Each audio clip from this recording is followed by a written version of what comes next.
말씀을 나눠보도록 하겠습니다.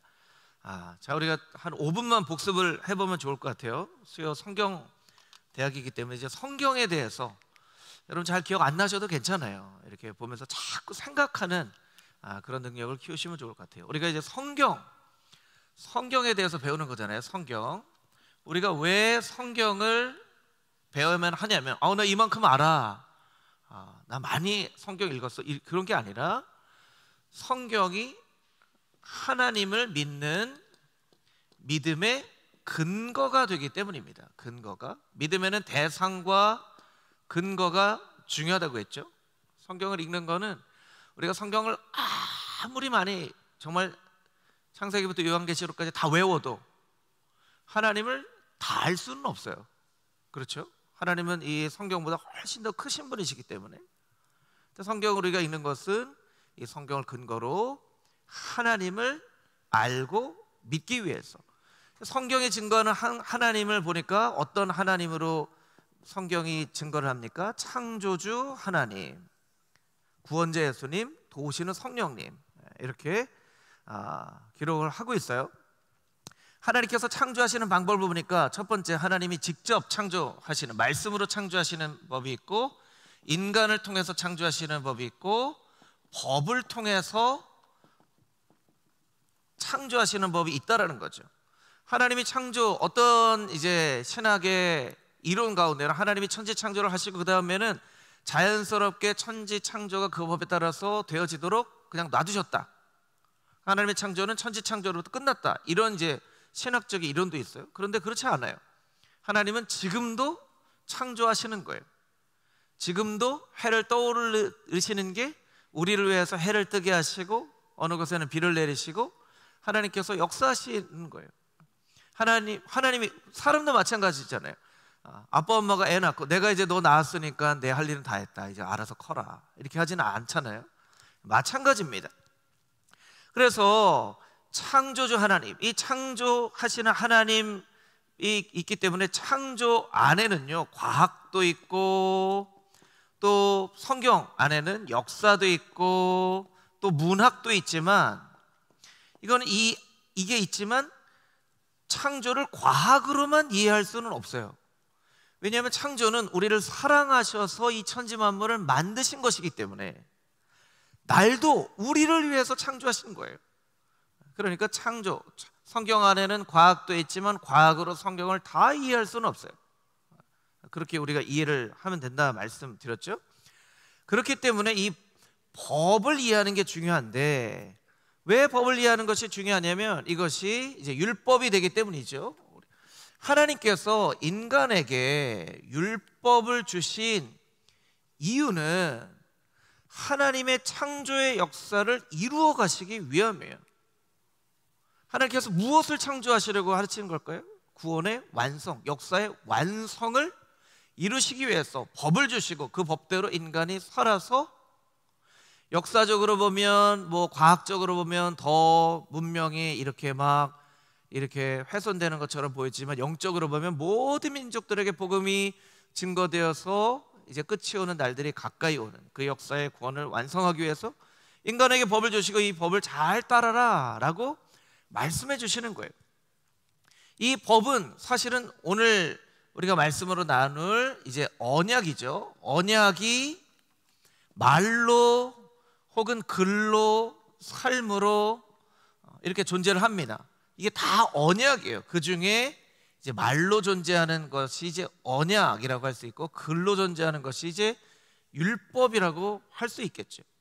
그러니까 하나님의 말씀을 우리가 잘 묵상할 뿐만 아니라 이 하나님의 이 법은 법에서 이제 중요한 것 두 가지를 말씀드렸죠. 법에서 중요한 것 두 가지는 하나는 핵심이 중요하고 테두리가 중요하다 말씀을 드렸어요. 그러니까 성경에도 10계명이 있고 하나님의 핵심된 말씀이 있지만 성경에 나와 있는 모든 법들을 우리가 다 할 수는 없어요. 이 대한민국 헌법도 헌법이 아주 중요한 그런 법이 있지만 우리가 정말 한 번도 들어보지 못한 그런 법들이 있단 말이에요.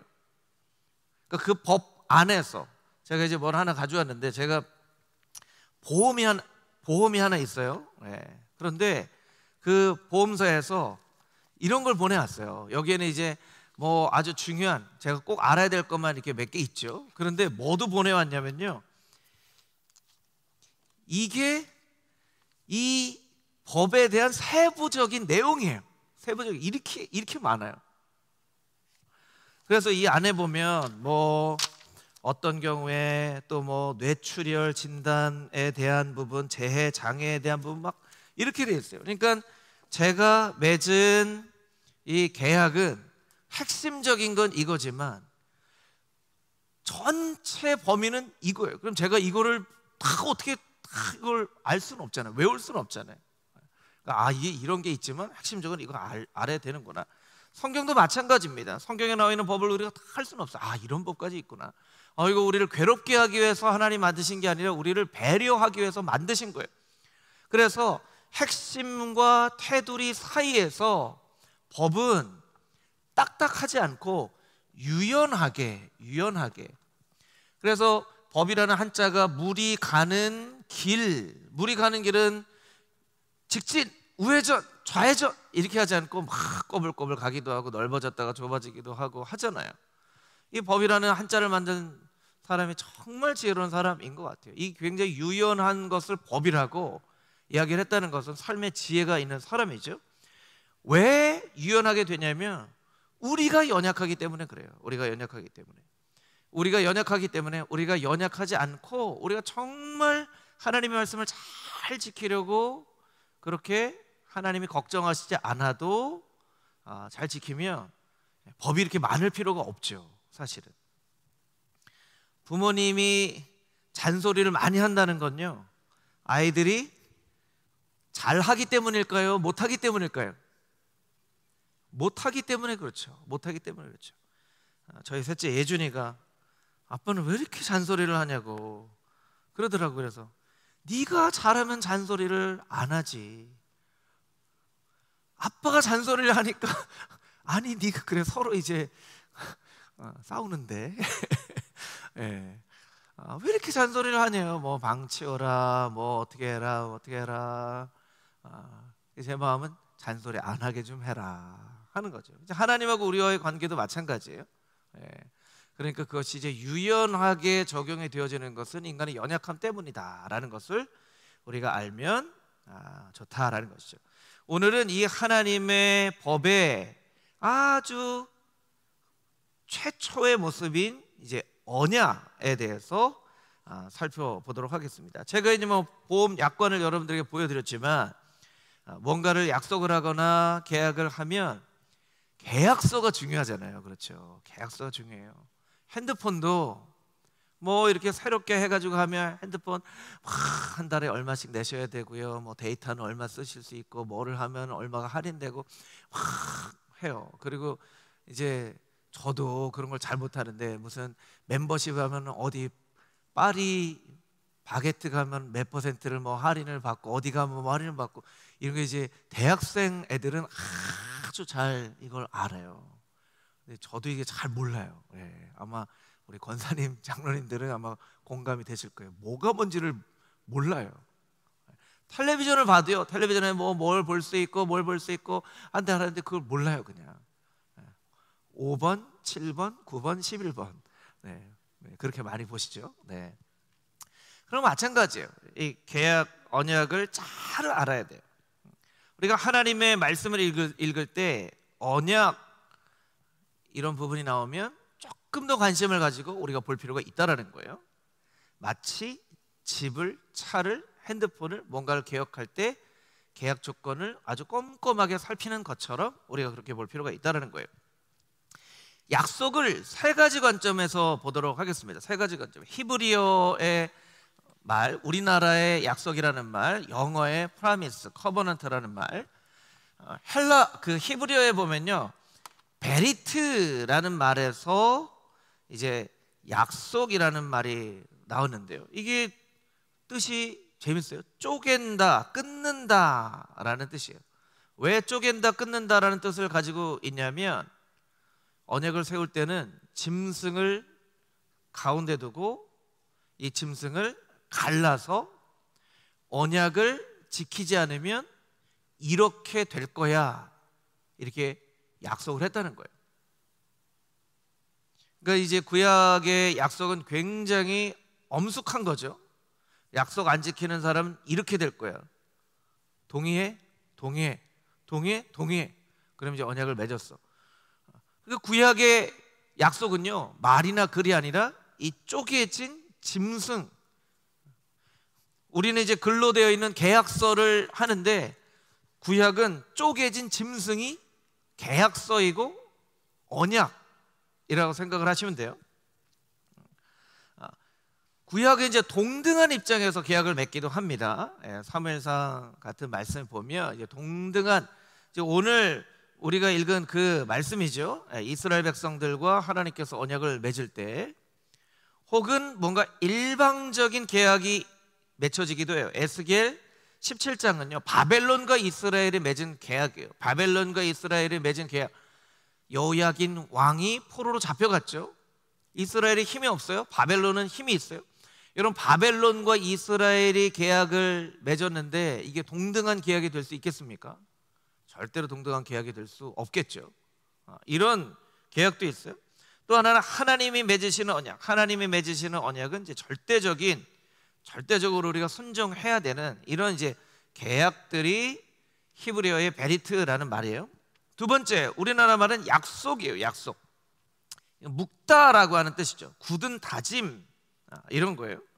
자, 구약의 관점과 우리나라 말의 차이가 뭐냐면요, 구약은 계약을 맺는 사람과 계약을 맺는 사람 사이에 재물이 있어요.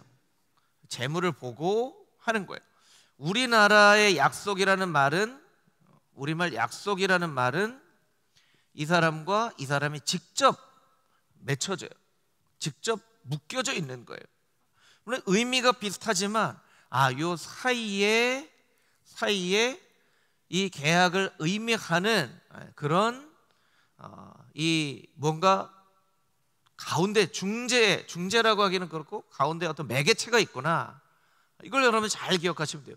이게 어떻게 보면 제사, 희생제물, 그리고 신약으로 넘어와 보면 예수님의 모습. 왜 예수님께서 왜 십자가에 못 박혀 돌아가셔야만 했는가? 이게 구약의 약속의 개념 가운데 이런 형식이 있기 때문에 그래요. 그러니까 이것을 우리가 잘 기억하면 좋겠죠? 영어로 보면요, 영어에는 두 가지 약속이 있어요. 커버넌트라고 했는데 이것도 이제 언약이지만 테스트먼트라고, 제가 오타가 두 개 있네요. 하나 오타가 또 있는데 한번 발견해 보시면 좋을 것 같아요. 올드 테스트먼트, 뉴 테스트먼트 하잖아요. 테스트먼트, 커버넌트도 언약이긴 하지만 테스트먼트도 언약인데, 이 약속은요 유언 같은 약속이에요. 유언. 여러분, 유언을 남길 때, 자, 이제 내가 살 날이 얼마 안 남았다, 아들아, 이렇게 사이좋게 지내고 뭐 이렇게 하잖아요. 근데 여러분, 유언에 대해서 아버지 그거는 좀 제가 못 지킬 것 같은데요, 이렇게 할 수 있는 사람이 있나요? 없죠. 약속은 쌍방향에 맺는 거지만 유언과 같은 약속은요, 어떻게 보면 구약의 베리트라는 그런 약속에 하나님 절대적인 약속이나 어떤 유력한 쪽에서 일방적으로 맺는 약속과 같은 그런 말씀이에요. 그러니까 하나님의 말씀은 우리가 어떻게 봐야 되냐면, 이거 내가 기분 좋으면 지키고, 또 내가 뭐 동의하면 지키고, 아니면 안 지킬 수도 있고, 이렇게 바라보는 게 아니에요. 구약 신약은 이건 하나님께서 주신 약속이기 때문에 우리가 순종하고 지켜야 된다. 여러분들 이렇게 이해를 하셔야 돼요. 프로미스라고 하는 약속이 있어요. 영어로 보면 프로미스. 이건 어떤 의미를 가지고 있냐면 미리 보낸다라는 의미가 있어요. 약속이 프로미스죠. 프로미스인데 이거는 미리라는 뜻과 보낸다라고 하는, 이게 이제 미토라는 말에서 온 말인데요, 이게 보내다라고 하는 뜻이거든요. 여기서 이제 선교하는 미션이 나온 거예요. 미션. 그러면 약속은요 미리 보내는 거예요. 미래로 미리 보내는 거예요. 내가 2024년 12월 31일에 금호중앙교회 성도님들하고 제가 올해 성경 10독을 하겠습니다 라고 약속을 하면 2024년 12월 31일로 그 약속을 미리 보내는 거예요. 그러면 12월 31일에 예를 들면 우리 아이들이 보는 것처럼 뭐 타임머신이 있으면 제가 쫙 해서 12월 31일에 쫙 가면 어떻게 돼요? 제가 여러분하고 약속한 대로 성경을 10독을 했습니다, 이런 모습이 돼야 되겠죠. 12월 30일로 다 갔는데 제가 여러분 너무 죄송합니다, 1독밖에 못했습니다, 이건 약속이 아니잖아요. 그러니까 미리 간다라는 의미가 있어요. 여러분, 선교라고 하는 미션에 약속이라고 하는 그 의미가 같이 포함되어졌다라고 우리가 이해를 하며 굉장히 약속에 대해서 우리가 더 아주 중요하게 생각을 할 수 있겠죠. 선교라는 의미가 포함이 되어져 있으면 이게 이제 약속이라는 그런 말을 여러 가지 관점에서 좀 우리가 이해할 수 있는 것이에요. 자, 두 번째, 성경에 나와 있는 약속들을 한번 좀 보도록 하겠습니다.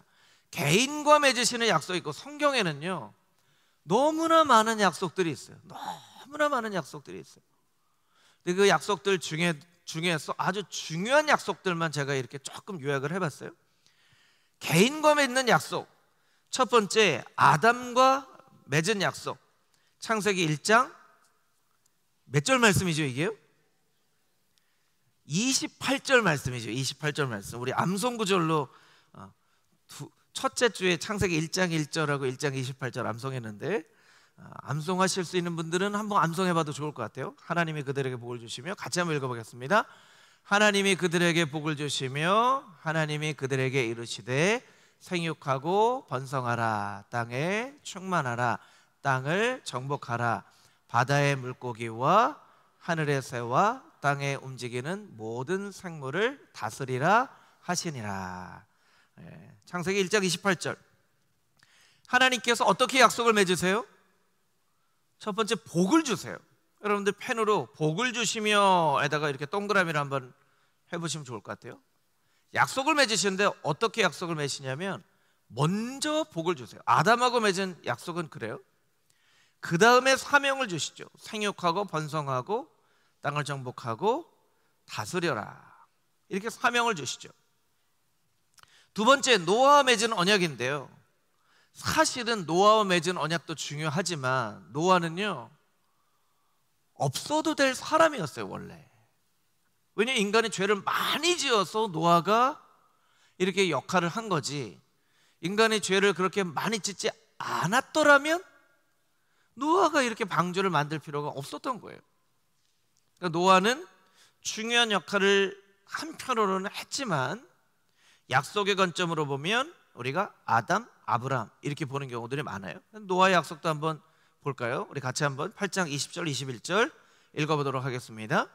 노아가 여호와께 제단을 쌓고 모든 정결한 짐승과 모든 정결한 새 중에서 제물을 취하여 번제로 제단에 드렸더니 여호와께서 그 향기를 받으시고 그 중심에 이르시되 내가 다시는 사람으로 말미암아 땅을 저주하지 아니하리니 이는 사람의 마음이 계획하는 바가 어려서부터 악함이라. 내가 전에 행한 것 같이 모든 생물을 다시 멸하지 아니하리니. 노아의 약속의 핵심은 뭐예요? 다시 멸하지 아니하리니, 땅을 저주하지 아니하리니. 그리고 노아와 약속을 맺으시고 하나님께서 뭘 보여주셨죠? 무지개를 보여주셨어요. 아까 이 가운데 뭐가 있다고 말씀드렸죠? 이 가운데 뭐 있는 거예요. 쪼개는 재물이 있는 것처럼 무지개를 보여주세요. 아브라함에게 주신 약속입니다. 창세기 12장 1절 3절 말씀. 이것도 암송구절인데 우리 같이 한번 암송하실 수 있는 분 암송하고 읽어보도록 하겠습니다. 시작.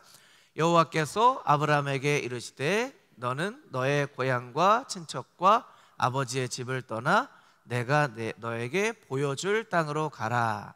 내가 너로 큰 민족을 이루고 내 이름을 창대하게 하리니 너는 복의 근원이 될지라. 너를 축복하는 자에게는 내가 복을 내리고 너를 저주하는 자에게는 내가 저주하리니 땅의 모든 족속이 너로 말미암아 복을 얻을 것이라 하신지라. 여러분, 아브라함에게 주신 복은 아담에게 주신 복하고 달라요. 뭐가 다르죠? 아담은 제일 먼저 뭘 주셨어요? 복을 주셨죠. 아브라함에게는 뭘 주세요? 먼저 사명을 주시죠. 사명을 주세요. 너는 너의 고향과 친척과 아버지의 집을 떠나라죠. 아담은 복 주시고 사명을 주시는데, 아브라함은 사명을 주시고 그 다음에 복을 주시고 또 사명을 주세요. 그런데 첫 번째 사명과 두 번째 나와 있는 사명은 다른 사명이에요. 첫 번째 사명은 떠나야 돼요. 보여줄 땅으로 가야 돼요. 어떤 경우에 우리가 이제 우리의 자녀들에게 꿈과 비전이 있는 요셉처럼 꿈꾸는 사람 되게 해주십시오, 이렇게 기도를 하는데, 여러분, 어떤 경우에는 비전을 보고 그 보여준 곳으로 가는 그런 경우도 있지만, 어떤 경우는 그냥 여기에 있는 자리를 떠나게끔 만드심으로 뭔가 사명을 주시기도 해요. 그러니까 떠나는 것이 사명이기도 해요. 그런 사명을 받은 사람들이 누구냐면 초대교회 예루살렘에 모여있던 사람들이죠. 예루살렘에 모여있었어요. 그런데 하나님이 떠나게 하세요. 이거 떠나는 거 너무 안 좋은데, 그래서 떠나게 하세요. 그래서 디아스포라가 됐죠. 가는 곳마다 회당을 짓고 교회를 짓고 또 하나님의 말씀을 회당에서 복음을 전하고 교회를 짓고, 그렇게 예수 그리스도의 복음을 전파하는 그런 사명을 주신 거예요. 그러니까 떠나는 것도 사명이 되어줄 수 있는 거예요. 여러분, 우리의 자녀들 크면 잘 떠나보내야 돼요. 모든 교회가 다 그런데요, 청소년부에서 청년부가 이제 청년이 되면 성인이 되는 거예요. 아직 연약하고 어리지만 청년이 되면 공식적으로 성인이 되는 거예요. 청소년부에서 청년부가 될 때, 성인이 될 때 한번 그의 삶 가운데는 신앙과 계획과 이것을 점검해 줄 필요가 있고요, 부모를 그때부터 떠날 준비를 시켜야 돼요. 그 떠날 준비를 못하기 때문에 오늘 한국 사회에 캥거루족도 있고 여러 가지 떠나지 못하는 경우도 있어요. 여러분, 떠나야 자녀도 행복하고 부모도 행복합니다. 아브라함에게 주셨던 사명이 떠나는 거예요. 떠나면 2절 말씀에 큰 민족을 이루고 복을 주어 창대하게 하리라. 세 번째가 사명이죠. 복의 통로가 되라는 거예요. 너를 축복하는 자에게는 내가 복을 내리고 너를 저주하는 자에게는 내가 저주하리니 너는 복의 통로가 되고 복을 얻을 것이다. 복에 얻을 것이다 라는 것이 아니라 너 자체가 복덩어리가 되게 할 것이다. 이게 이제 아브라함에게 주신 축복이에요. 자, 이제 공동 체험해 주시는 언약을 볼 텐데요, 출애굽기 3장 7절 8절 말씀은 사실 이게 이제 여기에 중요한 의미가 있는데, 한번 제가 이렇게 좀 적어 보도록 하겠습니다. 개인에게 주시는 축복, 그 언약이면서도 공동체에게 주시는 언약이에요. 그러니까 출애굽기 3장 말씀은 사실은 모세에게 주신 언약이거든요. 모세에게 주신 언약. 개인에게 주시는 언약이 있습니다. 아담에게 주시는 언약, 노아에게 주시는 언약, 아브라함에게 주시는 언약이 있는데, 그 다음에는 공동체에 주시는 언약이 있어요. 공동체. 네.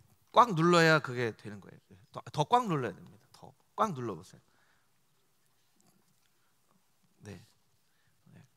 공동체에 주시는 언약이 사실은 이스라엘 출애굽 공동체이지만 사실은 모세에게 주시는 말씀이에요.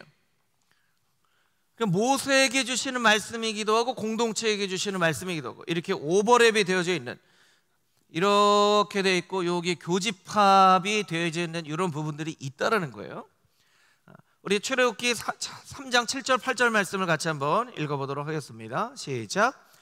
여호와께서 이르시되 내가 애굽에 있는 내 백성의 고통을 분명히 보고 그들이 그들의 감독자로 말미암아 부르짖음을 듣고 그 근심을 알고 내가 내려가서 그들을 애굽인의 손에서 건져내고 그들을 그 땅에서 인도하여 아름답고 광대한 땅, 젖과 꿀이 흐르는 땅, 곧 가나안 족속, 헷 족속, 아모리 족속, 브리스 족속, 히위 족속, 여부스 족속의 지방에 데려가려 하노라. 아멘. 이건 모세를 떨기나무에서 만나실 때 하나님께서 모세에게 말씀하시는 거예요. 모세에게 주셨지만 이스라엘 민족에게 주시는, 공동체에 주시는 그런 약속이에요. 7절 말씀에 보면 어떻게 말씀을 하고 했어요? 내 백성의 고통을 분명히 보고 부르짖음을 듣고 근심을 알고 하나님께서 언약을 맺으시는 거예요. 자, 앞으로 한번 봐주세요. 자, 약속이라는 것은요, 원래 어떻게 맺어집니까? 저랑 이거 계약할까요? 이거 저랑 계약합시다. 이렇게 해서 계약이 맺혀져요. 계약하는 사람과 계약을 맺는 사람이 서로 의지가 있어야 돼요. 그렇죠? 팔려는 사람과 사려는 사람이 똑같이 의지가 있어야 계약이 맺혀지는 거예요.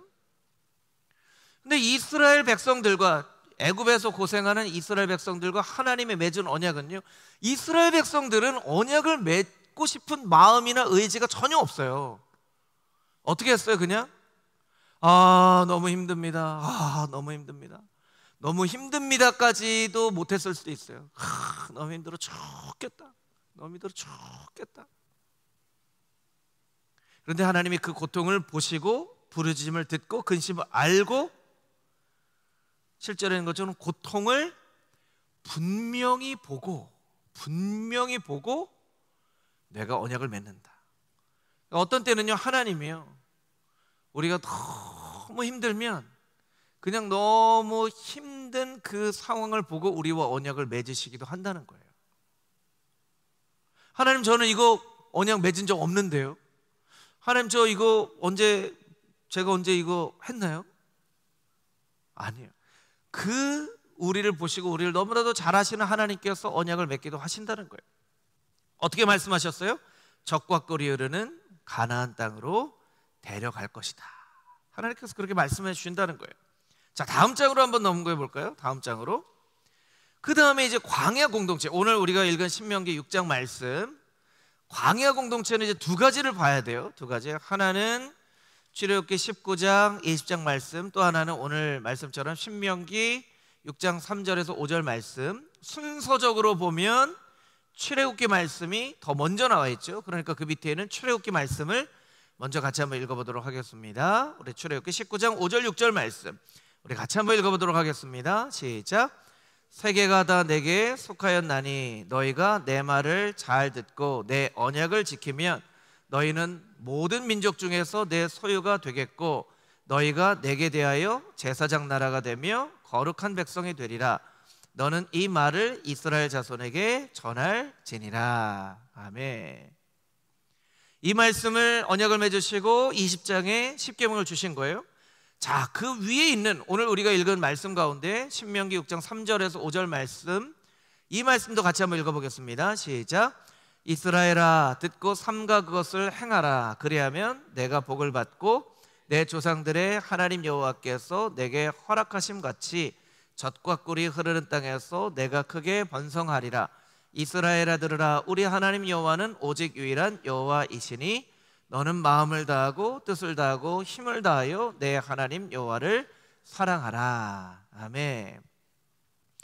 자, 제가 출애굽기 말씀을 먼저 읽고 그 다음에 위에 있는 신명기 말씀을 읽었는데, 그러면 제가 편집을 할 때 출애굽기 먼저 쓰고 신명기를 그 다음에 쓸 수 있는데 왜 이거를 거꾸로 썼을까요? 여러분, 이 두 가지 말씀을 여러분 한번 자세히 보세요. 그 약속하시는 말씀의 어떤 크기나 범위가 신명기서에 있는 약속이 더 커요, 출애굽기에 있는 약속이 더 커요? 한번 여러분 보세요.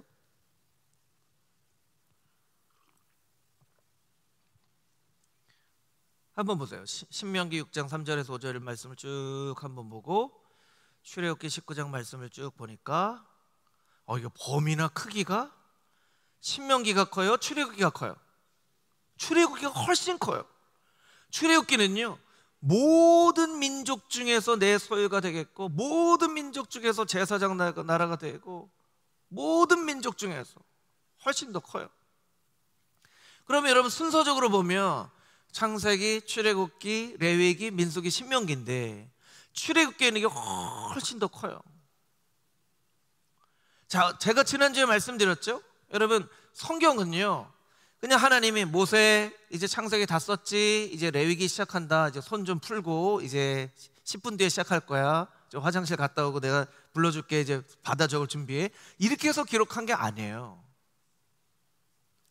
하나님이 어떤 경우에 충분히 생각을 하게 하고 기억을 나게 하심으로 쓰게 하는 경우가 있어요.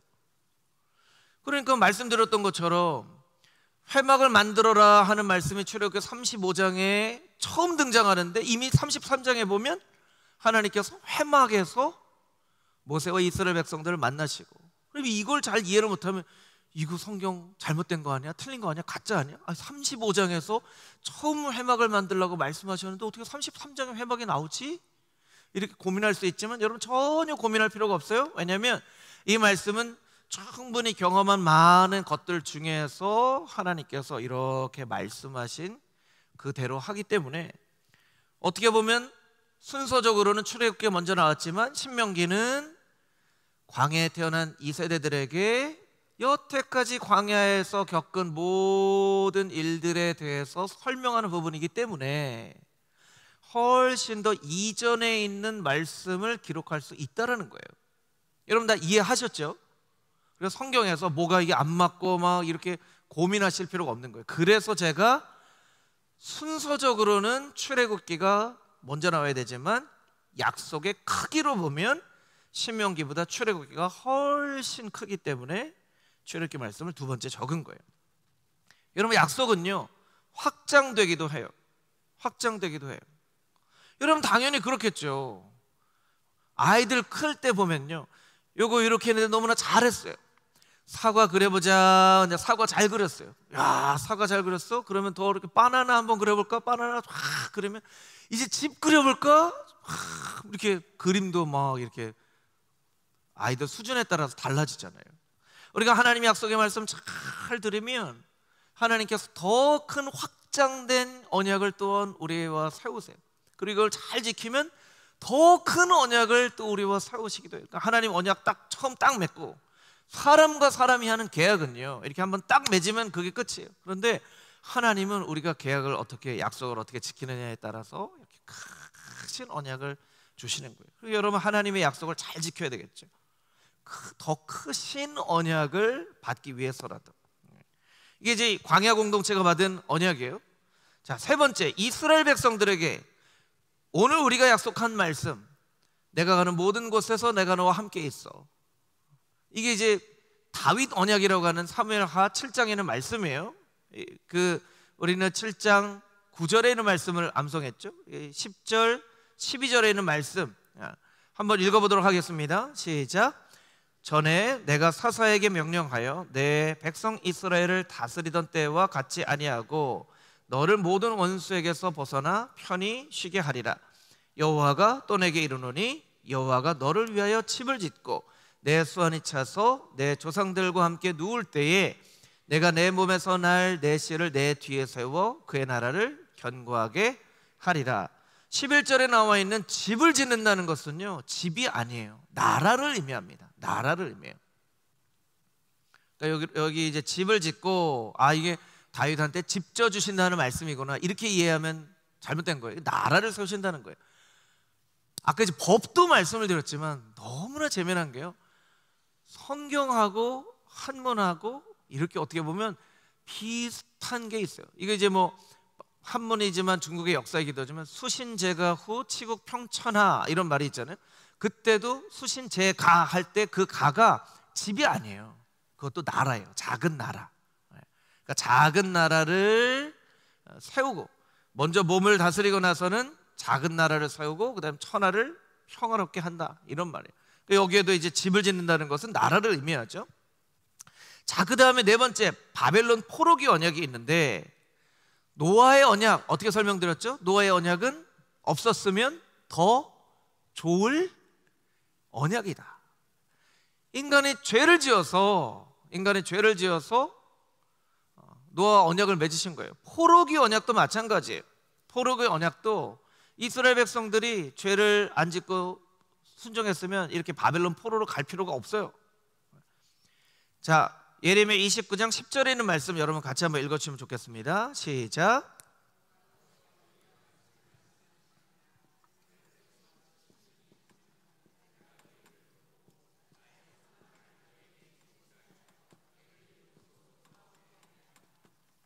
그 밑에 있는 말씀도 우리 같이 한번 읽어보겠습니다. 시작.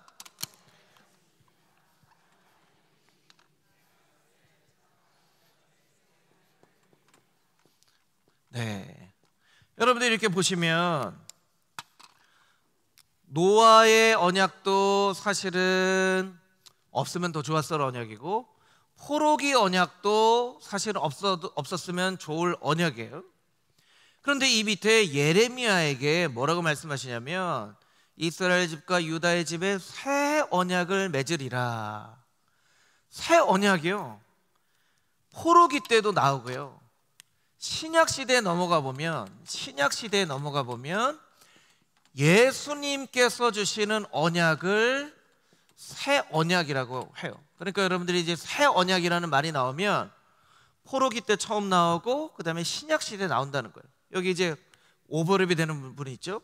모세에게 주신 언약이 개인적인 언약이지만 공동체의 언약으로서 이렇게 오버랩이 되는 부분이 있고, 포로기 언약과 예수님의 언약이 새 언약으로 이렇게 오버랩이 되는 부분이 있어요. 그러니까 하나님의 언약은 역사를 따라서 쭉 흘러가는데 개인에서 공동체로, 옛 언약에서 새 언약으로 쭉 하나님이 흘러가는 거예요. 이 언약도요, 법 같아요. 법. 물 흘러가는 것처럼 이렇게 흘러가요. 그래서 여러분들이 새 언약이라는 말씀을 성경에서 볼 때 이게 구약에도 포로기 때도 나오고 신약에도 새 언약이 나오는구나. 새 언약은 무엇입니까? 예수 그리스도의 이름을 믿으면 모든 믿는 자에게 구원을 주시는 언약이 되어지는 것이죠. 자, 교회 공동체와 맺으시는 언약이 있어요. 로마서 1장 1절에서 2절 말씀 우리 같이 한번 읽어보겠습니다. 시작. 예수 그리스도의 종 바울은 사도로 부르심을 받아 하나님의 복음을 위하여 택정함을 입었으니, 이 복음은 하나님이 선지자들을 통하여 그의 아들에 관하여 성경에 미리 약속하신 것이라. 이 복음 자체가 약속이에요. 그리고 요한계시록 21장 6절에 7절 말씀 제가 한번 읽어볼게요. 또 내게 말씀하시되 이루었도다 나는 알파 오메가요 처음과 마지막이라. 내가 생명수 샘물을 목마른 자에게 값없이 주리니 이기는 자는 이것들을 상속으로 받으리라. 나는 그의 하나님이 되고 그는 내 아들이 되리라. 요한계시록의 마지막 약속은 이기는 자에게는 이 생명수 샘물을 값없이 주리라, 상속으로 받으리라 라고 말씀을 하고 계세요. 자, 그래서 개인의 언약, 공동체와 맺는 언약, 또한 새 언약까지 살펴봤는데, 자, 결론을 짓도록 하겠습니다. 결론을 짧게 짓도록 하겠습니다. 약속을 어떻게 지켜야 되는가? 첫 번째, 언약을 지키시는 하나님을 믿고 의지하라. 우리 같이 한번 따라 보겠습니다. 언약을 지키시는 하나님을 믿고 의지하라. 여러분, 하나님 약속 잘 지키시는 분이시라는 거예요. 하나님 약속 잘 지키시는 분이시라는 거예요. 하나님 약속에 대해서 의심하지 말라는 거예요. 여러분, 우리가 기도할 때 하나님의 약속을 근거로 어디에 가서 얘기를 해도 이게 계약서에 이렇게 되어 있지 않습니까? 하고 요구를 할 수 있잖아요. 여러분이 기도할 때도요, 하나님의 약속을 가지고 때로는 하나님 앞에 좀 뻔뻔하게 기도를 해도 돼요. 헬라어의 아이테오라는 단어가 기도라고 번역이 되어 있는데, 그 아이테오라는 단어가 계약서를 근거로 정당하게 요구하다라는 뜻을 기도라고 번역하게 하셨어요. 여러분들이 하나님 앞에 간절한 마음으로 겸손히 구하는 것도 기도지만, 어떤 때는 하나님 여기 이렇게 약속하지 않았습니까? 하나님 약속을 지키신다고 말씀하셨는데 하나님 약속 지키시는 줄 제가 믿습니다. 하나님 약속 잘 지키실 거 저 믿어요. 꼭 약속 지키세요. 이러고 우리가 기도해도 하나님이 화 내신다 안 내신다? 화 안 내세요. 그러니까 우리가 그렇게 기도할 필요가 있어요. 약속을 알아야죠. 계약 조건을 알아야지 하나님 앞에 얘기를 하죠. 계약 조건을 모르는데 어떻게 하나님 앞에 요구를 합니까? 그런 차원에서 우리가 약속을 알아야 돼요. 아니, 아브라함에게 자식 준다고 했는데 그 계약 조건을 모르고 하갈을 통해서 이스마엘을 낳았어요. 얼마나 미련합니까? 계약 조건을 알아야지. 하나님이 약속 잘 지키시는 거 알아야지. 여러분, 하나님이 약속 잘 지키시는 거 알면 이삭이 되고 모르면 이스마엘 되는 거예요. 잘 기억하세요. 그래서 성경을 열심히 읽고 하나님의 약속을 잘 알아야 돼요. 이스마엘 안 되기 위해서, 이삭 되기 위해서. 하나님은 약속을 잘 지키시는 하나님이시라는 거예요. 두 번째, 하나님의 말씀을 근거로 기다리라. 따라해 보겠습니다. 하나님의 말씀을 근거로 기다리라. 기다려야 돼요. 하나님께서 뭐라고 말씀하셨냐면 예수님을 통해서 약속하신 것을 너희에게 보내리니, 성령을 말씀하시는 거죠. 그때까지 성에 머물라. 이 사람들이 할 일은 그때까지 기다려야 되는 거예요. 하나님 약속 잘 지키시는 거 아는데 그때까지 기다려야 되는 거예요. 그러려면 하나님의 약속을 잘 알아야죠. 알고 기다려야 돼요. 못 기다리면 성령을 선물로 못 받는 거예요. 그렇죠? 자, 세 번째, 영원한 언약을 기억하라. 따라해 보겠습니다. 영원한 언약을 기억하라. 여러분, 영원한 언약을 기억하라는 게 왜 중요하냐면 우리 창세기 17장 7절 말씀, 아브라함하고 맺은 언약이에요. 마지막으로 같이 한번 읽어보겠습니다. 내가 내 언약을 너와 너 및 내 대대 후손 사이에 세워서 영원한 언약을 삼고 너와 내 후손의 하나님이 되리라. 약속을 누구하고 맺으신다고요? 너와 대대 후손 사이에, 대대 후손 사이에 세워서. 여러분, 여러분이 하나님과 맺으시는 언약, 여러분이 하나님 앞에 기도하는 그 기도의 범위는 그냥 여러분의 사는 삶까지가 아니에요. 그 뒤에 있는 세대까지, 그 뒤에 있는 세대까지 영원히. 이 말씀이 사도행전, 창세기와 사도행전은 시간적인 길이가 엄청 긴데 사도행전 말씀에까지 이 말씀이 기록되어져 있어요. 똑같이 기록되어져 있어요. 여러분들이 기도하실 때 하나님, 이 약속이 내가 사는 날 동안 이루어지면 너무 감사하겠지만 사는 날까지 이루어지지 않더라도 대대의 내 후손들과 맺는 언약 되게 하여 주시옵소서. 우리가 이렇게 기도할 필요가 있어요. 아니, 아브라함하고 그렇게 언약을 맺으셨기 때문에 그래요. 내 자녀들에게, 자녀의 또 그 자녀들에게, 자녀의 또 그 자녀들에게 이 언약이 흘러가게 해 주시옵소서. 그래서 여러분은 언약을 품고 살아가면 자녀들에게도 그 언약을 얘기하시겠죠. 하나님이 이렇게 나랑 약속하셨어. 너 꼭 기억해라. 이걸 너의 자녀들에게 꼭 알려줘라. 그렇게 얘기할 수 있겠죠. 여러분, 한 가지만 여러분과 나누고 함께 기도하도록 하겠습니다.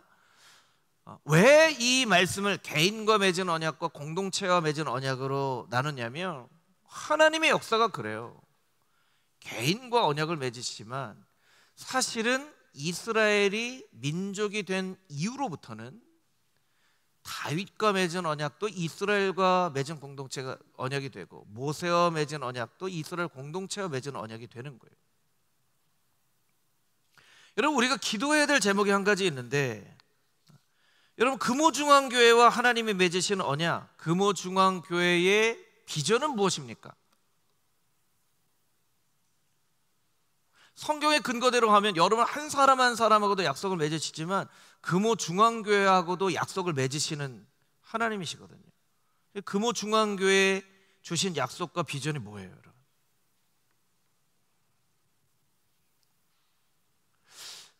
제가 금호중앙교회 이제 부임한 지 만으로 5년 됐어요. 2019년부터 사역을 했으니까 와서 이게 나에게 주시는 사명이겠다라고 생각한 게 뭐냐면 금호중앙교회에 주신 뚜렷한 비전이 없는 거예요. 처음에는 그렇게 물어보시기도 했어요. 목사님, 이제 담임 목사를 부임하셨으니까 목사님 비전이 뭐예요? 그래 물어보시는 분이 한두 분 계셨어요. 그리고 굉장히 관심과 사랑이 있으신 분이죠.